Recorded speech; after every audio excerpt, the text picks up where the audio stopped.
Good morning. I'm John Jones, Chairman of the Oklahoma Turnpike Authority. This meeting is being conducted in compliance with the special meeting notice and public posting provisions of the Oklahoma Open Meeting Act. While this meeting is open in public, there will be no public comments, as is OTA's long-standing historical practice. This meeting is an in-person meeting open to the public for observation and is also being live-streamed and recorded for remote viewing. The time is 10 a.m., and I'm calling the September 23rd, 2024 special meeting of the Oklahoma Turnpike Authority to order. Charity, please call the roll. Mr. Wilberry. Here. Mr. Todd Cone. Here. Mr. Gene Love. Here. Mr. John Titsworth. Here. Ms. Dana Weber. Mr. John Jones. Here. We have a quorum. Thank you. First item this morning is recognitions and awards. Actually recognition, I believe. Joey Kelly. Good morning, Mr. Chairman, members of the board. I have some really great announcements to make today concerning some career progressions for some OTA employees. The first one is Jeff Garter, who's been recently announced as the Director of Construction. Jeff here someplace. So when TJ became Chief Engineer a little over a year ago, year and a half ago, he maintained the duties of Director of Construction. Jeff and LaDan, who's also part of my announcements, had just started a year and a half or so before that. So as Jeff has found his way at OTA, we thought it was right and proper to make him the Director of Construction. He's been managing all the projects. This will make him in charge of all the access projects as well as our capital plan projects as they're going to letting, dealing with all of the contractors for the OTA. So really appreciate having Jeff here today. So a little round of applause for him, I think, is in order.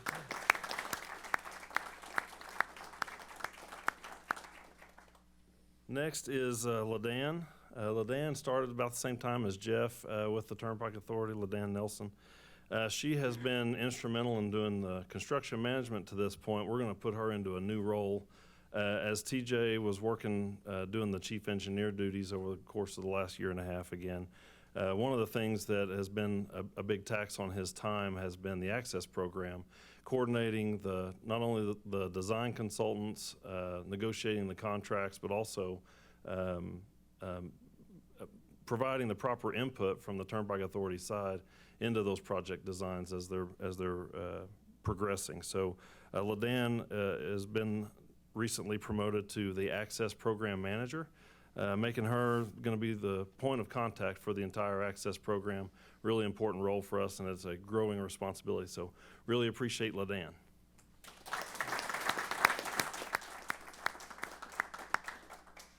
And last but definitely not least is Nandi. And so most recently, Nandi's been promoted to the Director of Customer Service. As everyone knows, last year we averaged about 91,000 calls a month. She has a large team of support staff. She's been working as the Assistant Director in that role for the last several years, and really appreciate Nandi stepping up to the plate over the last several months being Acting Director. She's done a great job, and we know she's going to continue to do so. So really appreciate Nandi being here today. So Nandi Taggart. That concludes the announcements there. On behalf of the board, congratulations to the three of you. I know that we've worked probably a little more closer with Jeff and LaDan on what they've been doing, and certainly impressed with your expertise, your knowledge, and your ability. And I know that you'll continue to lead the projects that you're involved in. Nandi, congratulations. I haven't had the pleasure of working a lot with you, but I know you're in a very important role, and I know you'll continue to lead the customer service group. So congratulations to all three of you.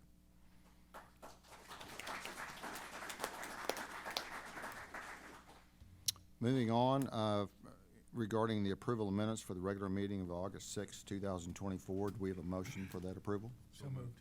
Second? Second.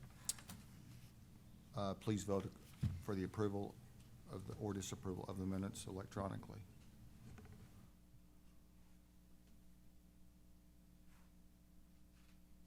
Voting is ended, and the minutes for the regular meeting of August 6, 2024 have been approved. Moving on to our items of business in the finance area, Mr. Todd Cohn. Mr. Chairman, we have an extensive financial agenda today. So item 1218, Ms. Patterson. Good morning, Chairman Jones, members of the authority. Item number 1218 is the payment register prepared by the Comptroller Division. This payment register includes all payments made for the month of July 2024. The staff has reviewed this item and recommends this item for approval. Mr. Chairman, based upon the recommendation of the staff, I'd move for approval of item 1218 as presented.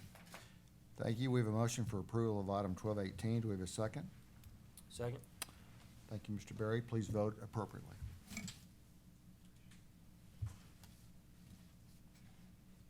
Voting is ended and item 1218 has been approved. Moving to the engineering and construction items, Mr. Will Berry. Thank you, Chairman Jones. First item of business is item 1219, which will be presented by Mr. Garter.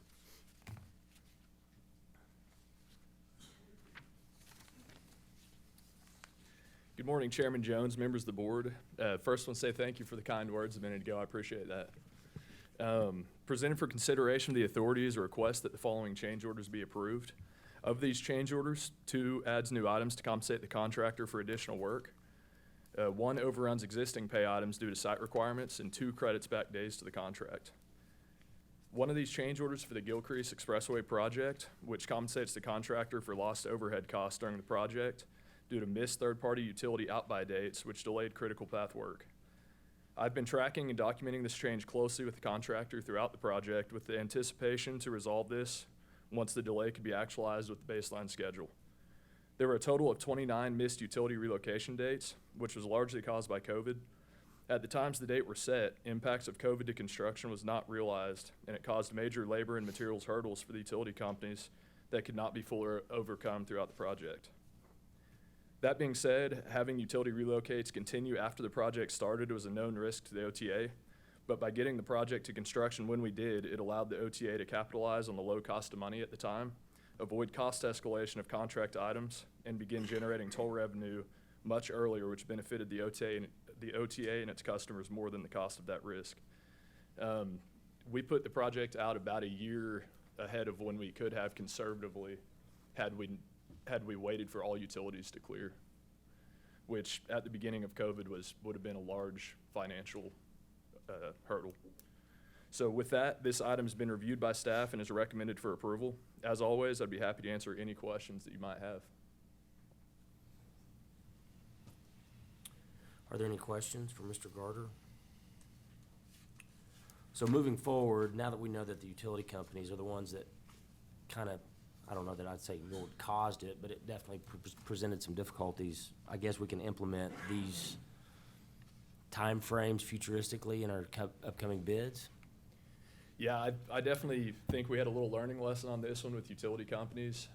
One thing I'd like to look at maybe doing in the future on projects similar to this is agree and negotiate to that utility out by date with the utility company, but possibly add a little bit of a safety factor in the contract dates within the project to help negate some of these difficulties we've seen on this project.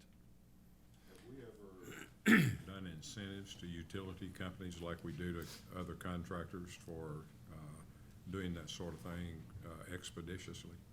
To my knowledge, since being at the OTA, we have not, but I'm not sure we have, okay.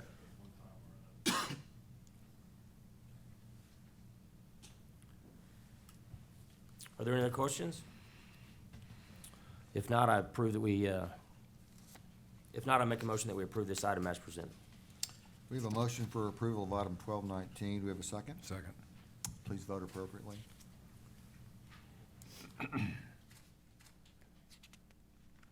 Voting is ended and item 1219 has been approved. Thank you, Mr. Garter. Next item is item 1220, which will be presented by Mr. Butler. Good morning, Mr. Berry, Mr. Chairman, members of the board. Good to see everyone here this morning. Engineering Division has 2 items we'd like to present for consideration here today. That's items 1220 and 1221. The first item here, 1220, this is a construction contract award. This is for project TMC 128B. This is pavement widening and Stroud Service Plaza modernization on the Turner Turnpike in Lincoln County. Project includes 1.5 miles of 6-lane widening, realignment of the westbound turnpike lanes, and construction of a new service plaza site. As you can see there, we had 4 bidders on this large project. Low bidder was Becco Contractors. The amount of $38,497,000. That was about 6.8% over the engineer's estimate. Also on this project, due to the rescheduling of the board meeting, that put us past our 30-day time frame for the Oklahoma Competitive Bidding Act, so we're also asking for a 15-day extension. You can see that there in italics and underlined at the bottom of the bid there. Again, we scrutinized the bids, and we recommend approval on this item. Be happy to answer any questions. So since we're out of that 30-day time zone, the contractor's not gonna come back with increased costs, are they? Correct, yeah, yeah. We have the right to ask for the 15 days extension, and, which is a favorable time frame for that. Well, the north part of the state is excited about this, getting that safety, so we're exiting on the right and not on the left. I think That's it's gonna exactly be really, right. really great. Yeah, exactly, and I wanted to get the 15-day extension in there before I really elaborated on the bid, so I didn't forget about that extension part. But, yeah, just to elaborate a little further, again, this is a kind of a big moment for us here at the Turnpike Authority to get this project let to construction. This is part of our Turner Turnpike Service Plaza modernization that we started years ago. You know, the Chandler Service Plaza we've had open for a while. That serves the eastbound Turner Turnpike. The Stroud Service Plaza here will serve the westbound Turner Turnpike once it's built. Again, like we've renovated most all of our other service plazas, the OTA, you know, we build the site, we bring utilities to the site, we build the truck parking, the semi parking, and then of course Love's and McDonald's, they're our vendors here, so they will come in with their own biddable set of plans, and they'll build the buildings within the site. So we're excited to get this project. No pressure, we're excited to get this project awarded and off the ground for sure. Are there any other questions for? What's the time frame, start to finish? Yeah, we've got 425 days here. I think it might have a 90-day flex, is pretty traditional. So, yeah, 425 days is what Pretty was confident bid. in that number. Yeah. Any more questions? If not, I move that we approve this item as presented. We have a motion for approval of item 1220. Do we have a second? Second. Thank you, Mr. Love. Please vote appropriately.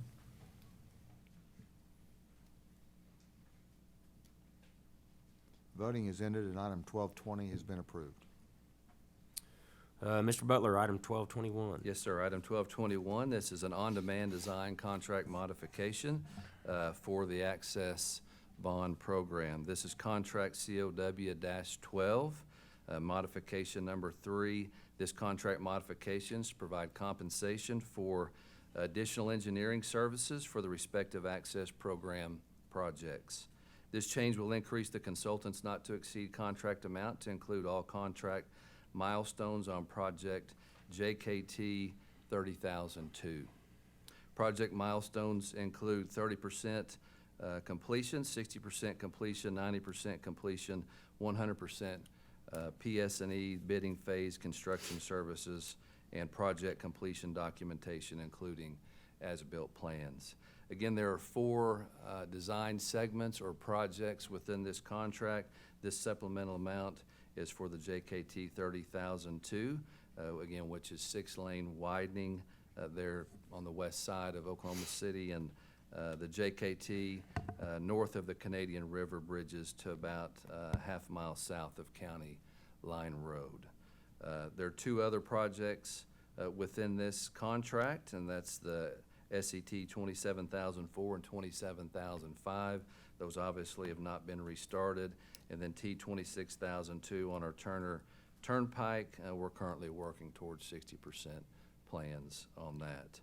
The amount due under this modification number 3 shall not exceed the $982,500 for engineering services.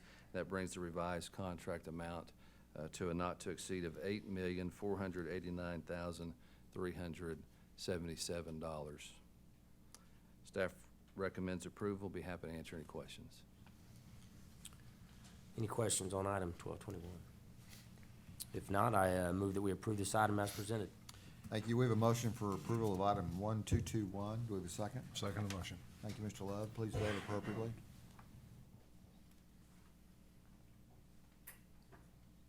Voting is ended, and item 1221 has been approved. My last item is item 1222, which will be presented by Mrs. Rhonda Powell.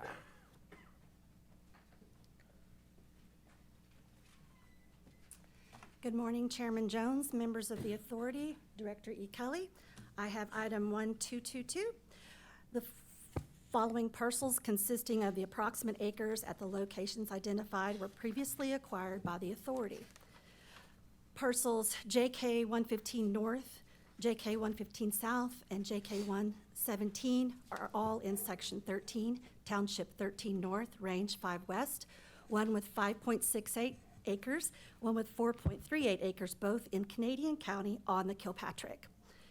The other Kilpatrick parcel is JK 127 and 129, Section 1, Township 12 North, Range 5 West, approximately 24.84 acres in Canadian County, also on the Kilpatrick.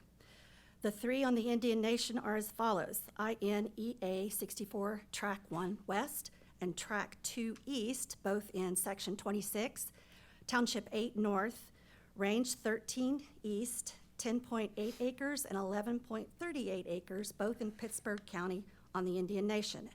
Finally, Indian Nation, INEA 65, Section 26, 8 North Township, Range 13 East, 1.55 acres, also in Pittsburgh County on the Indian Nation.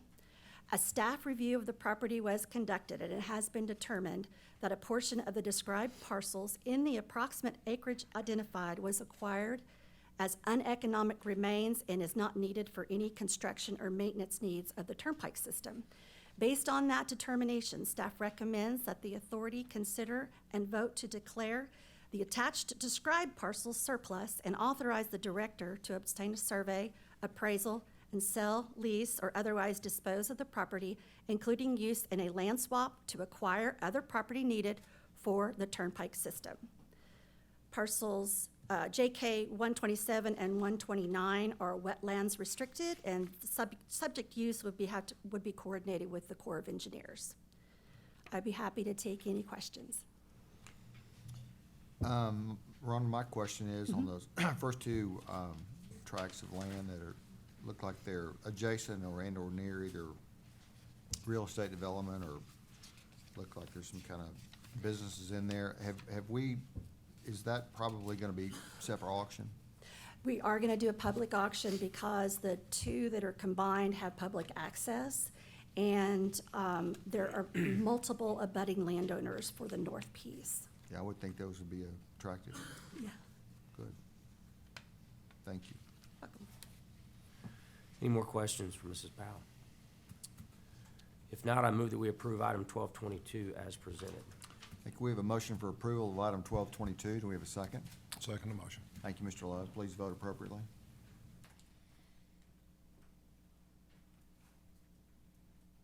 Voting is ended, and item 1222 has been approved. Moving on to our report section. The first report is our Highway Patrol report. Major Vowell.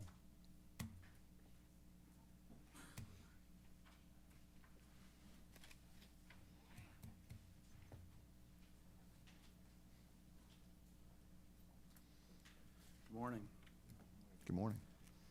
For the month of August, Turnpike troopers made just under 4,000 violator contacts, assisted in 617 motorist assists, and investigated 169 motor vehicle collisions. Troopers worked 984 shifts, averaging 189 miles per shift, for a total of just over 186,000 miles driven. We had one fatality in the month of August. It was a pedestrian crossing the Turner Turnpike, and we had 11 criminal interdictions that were reported for that month. Do you have any questions? Do we have any idea about why these people are crossing the turnpike, or they're just Do doing not. it? Okay, It's unfortunate. I think Yeah. we've had 3 so far this year. okay. Hard to stop that, I would assume. Right. Any questions? Thank you, Major Val. Okay, thank you. Our next report is our consulting engineer report. Jimmy Sparks.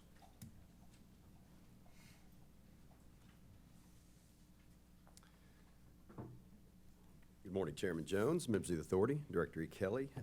Concerning our trust-required services, we are compiling the new inspection data in preparation of our annual report, which is due to, the data is due to staff on October 1st, and within that is our recommendations. We've already been working with engineering, maintenance, and finance on the recommended 5-year plan and any changes to that. Pardon me, bear with me. Hopefully the rain, the allergies will get better. But I did want to say with the approval of TMC 128B, the Stroud Service Plaza, that concludes what's been about a 20-year study, construction, and just overall program of the service plazas that goes back to, I think I recall 2004 when we kicked that off, looking at better options for the service plazas, and Stroud was the Stroud was the complicated one. So anyway, glad to see it gone. As always, our capital plan project summary is in our monthly report. We'll try to move through this, but a couple months ago, Joe and TJ asked if I would take a kind of a cursory look at in the statutes at Title 69-1705, which is the legislatively authorized routes that could be built as turnpikes, and just kind of look through those and see what's been completed, what has been part of like the ODOT CIP program or other ODOT improvements, and kind of, I know in the past Director Gatz has mentioned that it needs to be cleaned up. So I think that's in front of you. I think that list, I believe Lisa got that to you. So and in sparing you from reading points 1 through 35, I've kind of summarized, and certainly interject any questions, and Joe, TJ, or Eric as well. But when you look at that list, numbers 1 through 6 are complete. I mean, you can see that's the Turner, the Bailey, the Will Rogers, the Indian Nation, the Cimarron, and the Muskogee Turnpike. So numbers 7 and 24 have been studied as part of previous programs. That would be the extension of the Muskogee Turnpike to the south, down toward Poteau and other points. That has been studied, but nothing done, obviously. Then if you look, like I say, again, from sparing reading, but interject any time, numbers is in my draft review, numbers 8, 9, 16, 17, 18, 19, 26, 31, 33, and 34 are all interchanges, and kind of the criteria we looked at was interchanges are not necessary in statute, as the OTA is authorized to add interchanges to its system. So, and most of those are either completed, been studied. Number 34, Glencoe, that's called out, is part of the access program. Where you have ODOT, and that was another criteria, if I didn't mention that before, was, ODOT, I think, has 1,100 miles of 2-lane with shoulders added in their 8-year program, which is a great addition to the system. So when we looked at some of the routes, numbers 10, 11, 13, 14, 15, whether they were completed by the late 90s ODOT CIP or have improved routes or are part of the ODOT 8-year plan, believe that, there are viable routes there. Number 23 kind of outlines the Cherokee Turnpike and US 412, which is 4-lane divided from Tulsa east to the Arkansas state line. That would also encompass 25, 27, and 30, those routes. The 1998 Urban Corridor Completion Program, which was the first bond program at OTA I was a part of as a consultant, portions of 20, 21, and 22 were constructed as part of that program, which gets us down to, now don't quote me if I've covered everything, but number 20, and I'll read that one, any or all part of an Oklahoma City Outer Loop Expressway system beginning in the vicinity of I-35 and the Turner Turnpike and extending west into Canadian County, south to I-40, then south and east to I-35 in the vicinity of Moore and Norman, then extending east and north to I-40 east of Tinker, and then extending north to the Turner Turnpike to complete the outer loop. And you'll see my notes there. Completed with the Kilpatrick and Kickapoo Turnpikes, the access program includes the southwest connector from I-44, the east-west connector, which will tie into the south end of the Kickapoo. The Sarah Road improvements that OTA was part of enhanced the connectivity of southwestern JKT, built in the Driving Forward program to State Highway 4, which goes through Mustang on south near Tuttle, connecting to the Norman Spur and Highway 9. And number 28, a new turnpike and bridge and any parts thereof from a point in the vicinity of the city of Mustang southerly across the South Canadian River to the Bailey Turnpike in the vicinity of Tuttle, easterly across the South Canadian River to a point in the vicinity of Norman, and certainly that includes the South Extension Turnpike along with the State Highway 4 improvements, getting the Bailey Spur and Highway 9 connected, so for that loop. And these are all the ones that have been, you know, the routes. This is what was validated by the Supreme Court as far as the access program. So be happy to answer any questions. I know that's a very quick look, and where this goes from here, maybe to an interim study. It'll go to Senate Transportation Committee and Senator Haste, so as we look to clean up that statute. Thank you. Any questions? Thanks, Jimmy.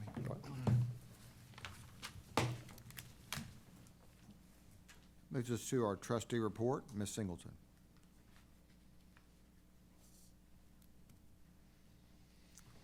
Good morning, Chairman, members of the authority. As bond trustee to the authority, all monthly debt service payments were made for the semi-annual payments due to the bondholders as required by the trust agreement. To our knowledge, all other requirements set forth in the trust agreement have been satisfied. Questions on my report? Any questions? Thank you. Thank you. Now our operating results and financial statement. Wendy Smith.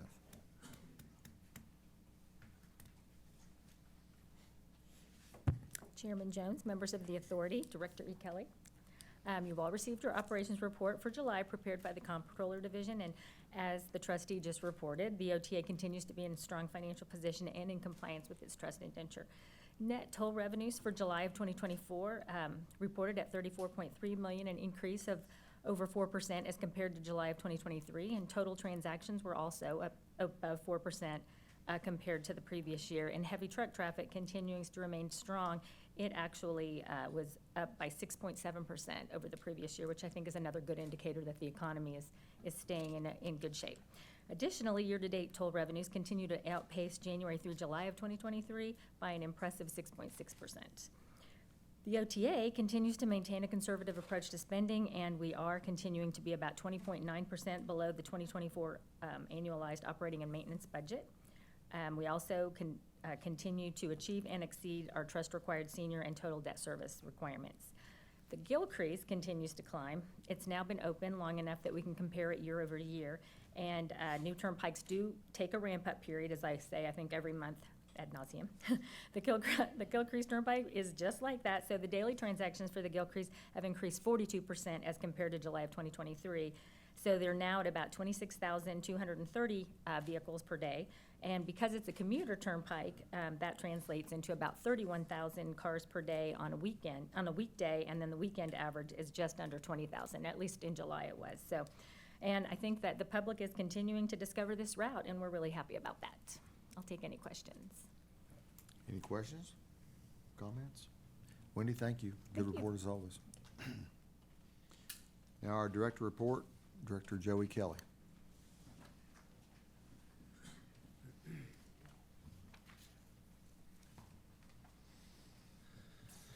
Thank you, Mr. Chairman. Get my steps in today, coming back and forth to the podium, so I appreciate that opportunity. Just want to make a couple things out first, and thank Jimmy for the analysis of and taking a look at 69-1705. Where that came from, there have been several bills that have been introduced over the course of the last several years that took a look at making some modifications to our enabling statute. And I was asked by Chairman of Transportation, John Hayes, to take a look from the Turnpike's perspective, what's been built, what has ODOT already built that would be a redundant route in statute, and is there anything else that needed to be maybe cleaned up? So the analysis and report that Olson has done will be something that we'll be able to take over to Senator Hayes. It's up to the legislature to decide, you know, obviously what law they feel like needs to be changed or modified. There will obviously be discussion around that and at the Capitol, and we're just, you know, providing basically what we see as either being already built, being redundant, and something that's unnecessary possibly in statute for the Turnpike Authority. So I really appreciate Jimmy's hard work on that. I want to draw some special attention to a couple of things that have happened over the course of the last month. One is we had a pretty significant ribbon cutting for a Stroud Bridge at I-44, the Turner Turnpike in Stroud. This was the very first phase of the Stroud Service Plaza being realigned, but also a major connector there for the community from the north side to the south side of the Turnpike. That included a two-way frontage road on the north side of the Turnpike, and I want to explain how that came about. As we started talking about replacing this bridge, and in any bridge replacement, we have two options. Either you put the bridge back right where it is, or you move it over to the side one way or the other. By moving that bridge to one side or the other to build a new one and to keep the old one open, was going to impact some houses, a historic site on the north side, houses on the south side of the Turnpike. So the discussion quickly turned to, we need to replace it in its current location. In order to do that, that was going to require that bridge to be demolished and replaced at that location, which would cause a pretty significant detour for the community, the area of houses and farms in that area that are on the north side of the Turnpike. It's a several mile detour. So the city of Stroud came to us and said, is there any way you'd buy right of way, as you're buying right of way to widen the Turnpike, if you could buy right of way for us to build a service road? Well, the Turnpike Authority has plans to build, as part of the access program now, a new interchange at Stroud that'll reconfigure the westbound ramps. So as part of that discussion with the city, we agreed to purchase the right of way. The city came to the table with nearly $2 million in additional funds to build that service road. After we partnered on the project and got it built and got the ribbon cut this year, we built that service road, then tore the bridge down so that area had connectivity throughout the project. The community's going to use that now. They'll operate and maintain that road. They'll do driveway permits, things like that are along there. The city of Stroud's working on getting additional utilities to the north side. So they're really excited about that. We're really excited to partner with the city of Stroud on that, a community that is really served by the Turner Turnpike, Route 66, and State Highway 99. So really appreciate the board's approval of the second phase of that project, this nearly $39 million improvement to go ahead and do the widening in that section. That'll give, as we come forward with future projects, another location to start from with 6-laning going both east and west of Stroud when this one is complete. That 1.5 miles of widening will be done, and it'll realign the westbound lanes so that it'll be a right-hand exit to get to the service plaza. Just as Darren described, we operate and maintain the ramps and the large parking area, but Love's, in this case, and McDonald's will build their building on the inside of that.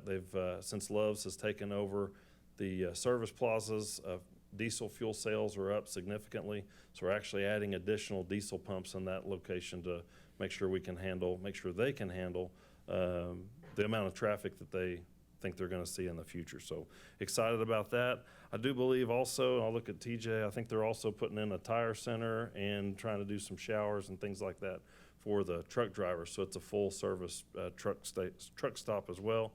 A lot of vehicles, a lot of trucks, when they have some kind of problem on the Turner Turnpike, Love's is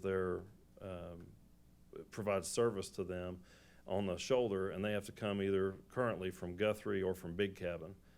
So having this location that's there, will be able to get trucks off of our shoulders faster, which by clearing the shoulders, hopefully mitigate some of the accidents that can occur. A couple more updates.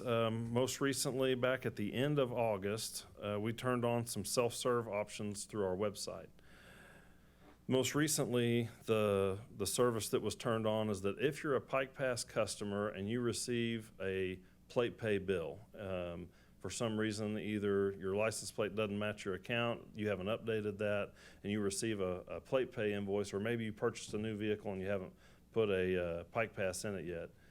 If you receive a plate pay bill, you can now get online. You don't have to call in. You'll have an option to take a plate pay transaction, an invoice, and turn it into and add it to your Pike Pass account. That'll automatically reduce the cost to the user and saves us a phone call. In a few days, we're going to turn on, IT has been working on it lately, that if you receive a plate pay invoice and you're not a Pike Pass customer, let me start that over. If you are not a Pike Pass customer and you receive a plate pay invoice and you want to change that into a Pike Pass, basically save about 50%, you will be able to do that now online. You won't have to call in to have those transactions reduced in price. And so that, again, is going to try to help save us some of the phone calls. We have about 3.4 million Pike Passes in circulation on about 1.1 million accounts. And we want to make that as easy as possible for the customers to service their own accounts and facilitate that transaction, that change from a plate pay to a Pike Pass as easy as we can. So customers also have the option of paying tolls over the phone using we have a 24-hour, 24/7 all the time. You can talk through what we call IVR, a computer that will take a credit card transaction. You don't have to wait until office hours to catch somebody actually on the phone. And of course, you don't even have to wait to receive an invoice.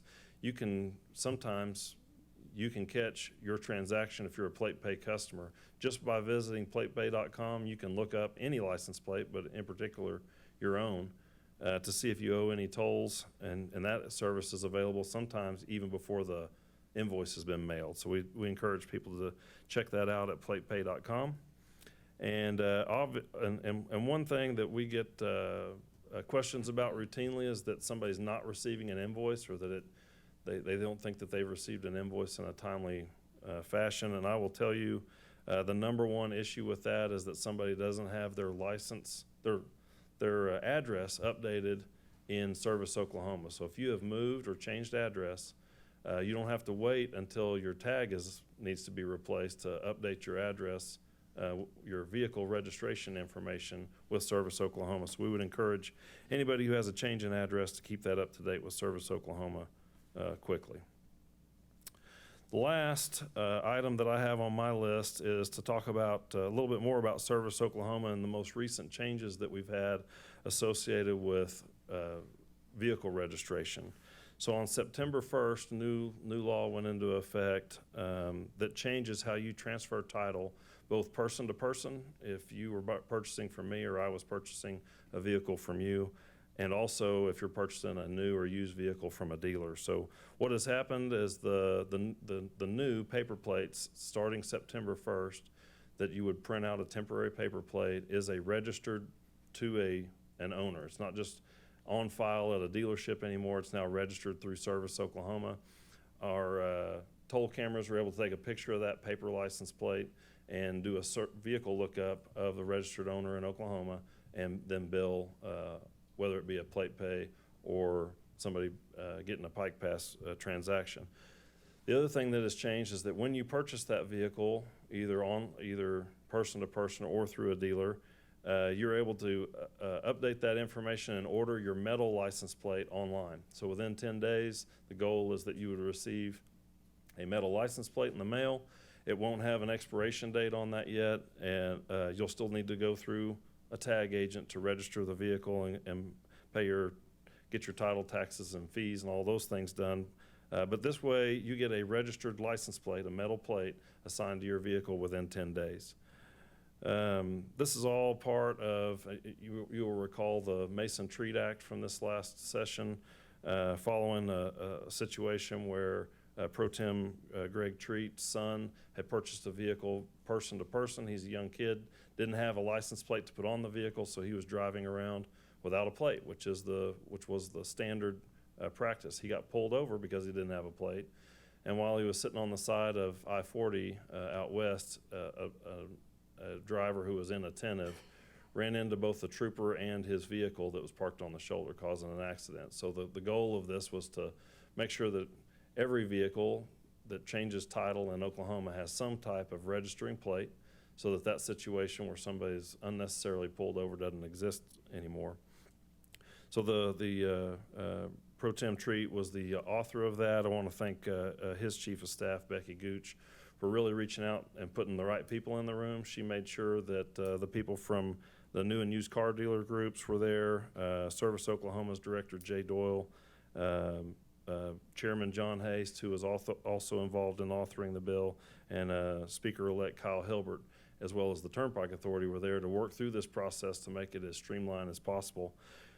Not only to function as for tolls, but to really increase safety, so that public safety, in the event a vehicle is stolen, it's now got a license plate on it that's registered and visible to law enforcement as well. So just want to thank everybody for that. If anybody wants any more information on that, or you want to know the new process, you go to readysettag.com. And of course, the website's being shown on the screen right now, but that's where you go to change title on a vehicle. Even if you're selling a vehicle and it's somebody from out of state that comes to Oklahoma, you're able to get on there 24/7 and say, I don't own this anymore. Don't send me anything that this vehicle goes and does illegally or whatever. Somebody leaves with the vehicle, it's no longer registered to you. So that's good. So you still keep your license plate when you change vehicles. With that, I'll answer any questions that the board might have of me. Any questions? Joe, I've got a couple comments. One of them, I was sitting there thinking, you're talking about the access road on the north side of the Turner Turnpike in Stroud. And as many of us realize and remember, as you drive the Turnpike numerous times, there used to be an outlet mall on the north side of Stroud. And that got destroyed, unfortunately, in a tornado, and it was never rebuilt. I think there's been maybe a church environment out there or something. But it's encouraging and exciting to see, from my perspective at least, to see the city of Stroud, when they have an opportunity to work with OTA and in an environment where access roads are going to develop and help the city. And it's neat for us, at least for me, to see them take advantage of that opportunity. It's going to enhance the development of Stroud on the north side of the Turnpike.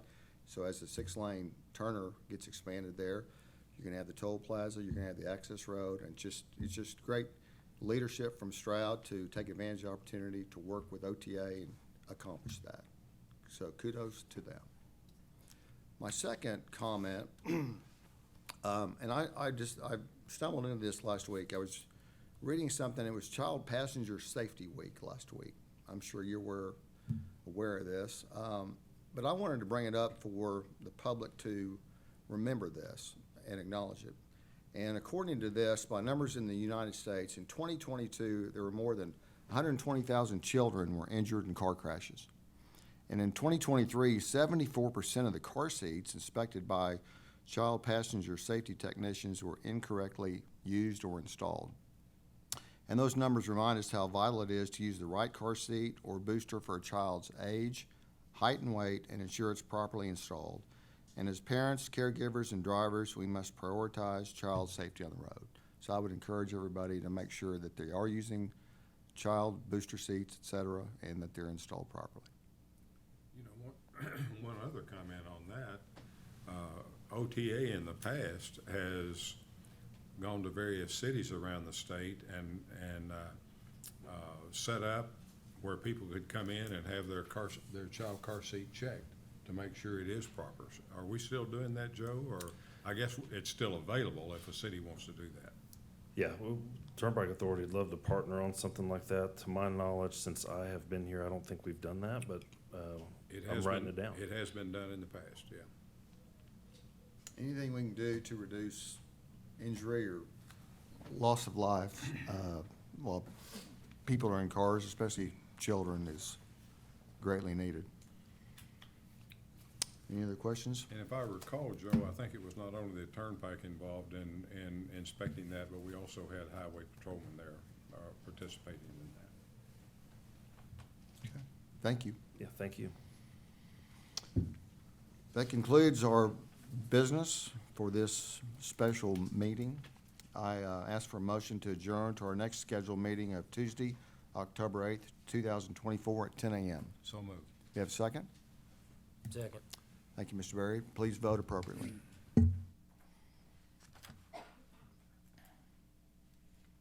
Voting is ended. We're adjourned till October 8th.